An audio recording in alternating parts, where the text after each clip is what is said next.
So hi guys, ఈ రోజు పని దగ్గర బాత్రూమ్ బెడ్ అయితే వేయాలంట. ఇక ఈ మధ్య చూడండి, ఇంటి ఓనరు బెడ్ వేయడానికి లావు కంకర తోలిండని చెప్తే తారోడికేసే చిప్స్ అయితే తోలిచ్చినాడు. ఏం చేస్తాం, ఇంకా ఆ చిప్స్ తోనే ఈ రోజు బెడ్ అయితే వేయాలంట.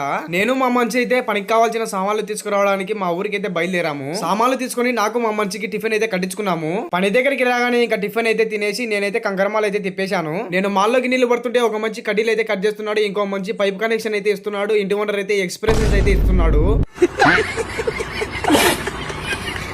కట్ చేసిన కట్టిన్లు అయితే ఇలా బైండింగ్ వైర్తో కట్టేసి గంటన్నర కల్లా బెడ్ అయితే కంప్లీట్ అయితే చేసేసినాము. బెడ్ అయిపోయిన తర్వాత ఇంటి ఓనర్ వచ్చి ఇంటి ముందర ర్యాంప్ అయితే వేయమన్నాడు. ఇంకా కంకరమాల కలుపుకొని మధ్యాహ్నం భోజన టైం లోపు ర్యాంప్ కూడా అయిపోగొట్టాము. పని మొత్తం కంప్లీట్ చేసుకొని మధ్యాహ్నం భోజనం తినేసి అలా కొద్దిసేపు రెస్ట్ అయితే తీసుకున్నాము. మా మేస్త్రికి ఫోన్ చేసి పని కంప్లీట్ అయిపోయిందని చెప్తే ఇంకో పని దగ్గరకు పోయి మెట్లు ప్లాచింగ్ అయితే చేయమన్నాడు. మా మేస్త్రి చెప్పిన పని దగ్గరికి వచ్చి ఇసుక జల్లి పోసుకొని మాల కలుపుకోవడానికి ఇసుక అయితే మోసుకున్నాము. మాలు కలిపి పని మొదలు పెట్టిన 2 గంటలకే ఈ పని కూడా అయిపోగొట్టేశాము. మళ్ళీ పని అయిపోయిందని చెప్పేసి మా మేస్త్రికి ఫోన్ చేస్తే ఇంకో పని దగ్గరికి పొమ్మన్నాడు.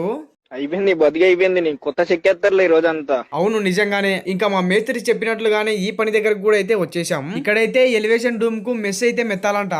ఇంకా నేనైతే చెక్క పట్టుకోవడానికి డూమ్ లోపల అయితే కూర్చున్నాను. చివరికి మెస్ మొత్తం మెత్తేసరికి సాయంత్రం 6:30 అయితే అయింది టైము. ఇంకా నేను బయటికి వచ్చేసరికి నా పని ఇలా అయితే అయిపోయింది. పని అయిపోయిందని చెప్పేసి ఇంకా ఇంటికి అయితే బయలుదేరిపోయాము. వీడియో ఎట్లుందో కామెంట్ చేయండి. మరొక వీడియోలో మళ్ళీ కలుద్దాం. Bye bye.